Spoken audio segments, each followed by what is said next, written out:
everyone. Today I'm going to show you how to create these dimensional envelopes in Design Space. They're super easy to create and very handy if you're going to make any kind of cards that have a lot of embellishment. They'll fit nicely in.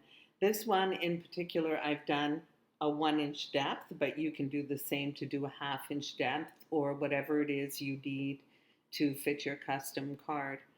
So we'll go ahead now and we'll create one. I'm going to start a new project. The first thing I'm going to do is take a square from my insert shapes. I'm going to resize it so that it's 7.1 by 5.1. I'm going to my layers panel and I'm going to change it to white. I prefer to work on white because I'm able to see much easier the score lines that I'm adding, and you can change it to whatever color you like when you're done. So the first thing we're going to do is duplicate, and we're going to create the tabs that we need on the side of the envelope. We're going to make them 2 wide by 5.1 tall. We are going to duplicate that and bring it over to the other side.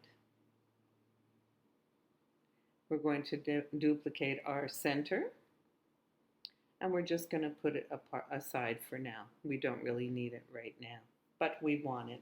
And it's so much easier to just duplicate what you have rather than creating another one, but you can create another one if you forget to. So now we have the back of the box, we have side tabs, and we need a flap.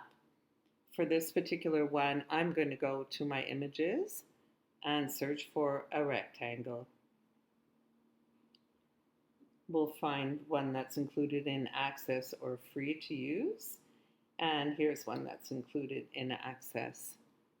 So I'm going to turn it sideways and line it up at the top and drag it over to the other side. I'd like it to be, let's say I need 3 inches high. I'd like it to be quite high, and then we'll drag it down well to make sure it welds together. So we'll start with that. Select all and weld. And here we have a part of our envelope. We need to add score lines to that, so we're going to take a shape again. I'll recreate the 1-inch deep box. So we'll go to Edit, make it a 1-inch width, and 5.1 high. We're going to install it here. Duplicate and install it on the other side. And duplicate again. Flip it over and put it up top.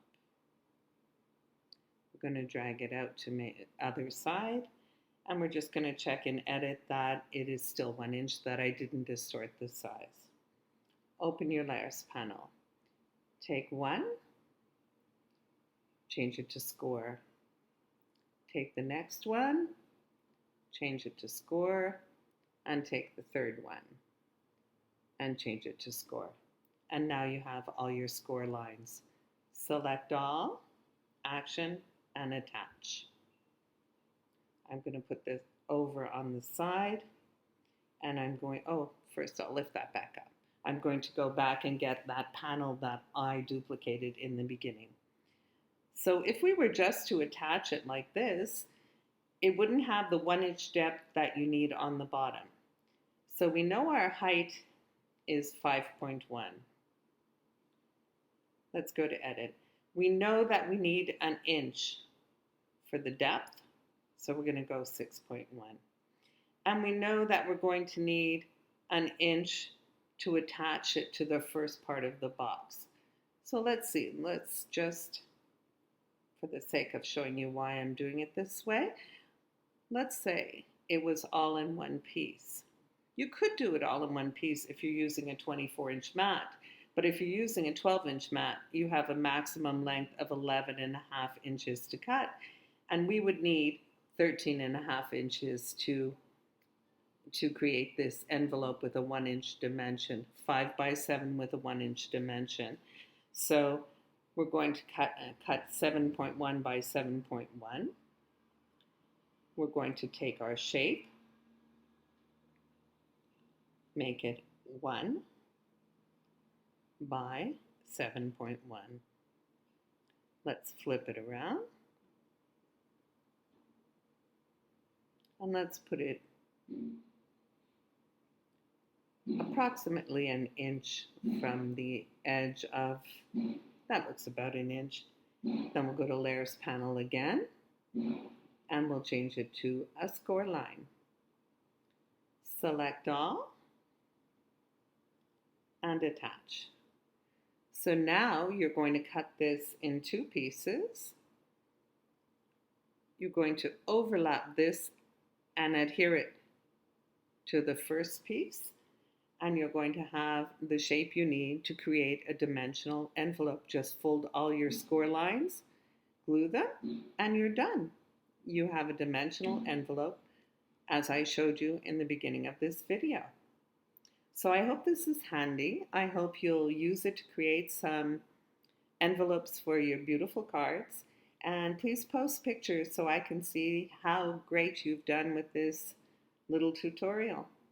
Thank you for watching.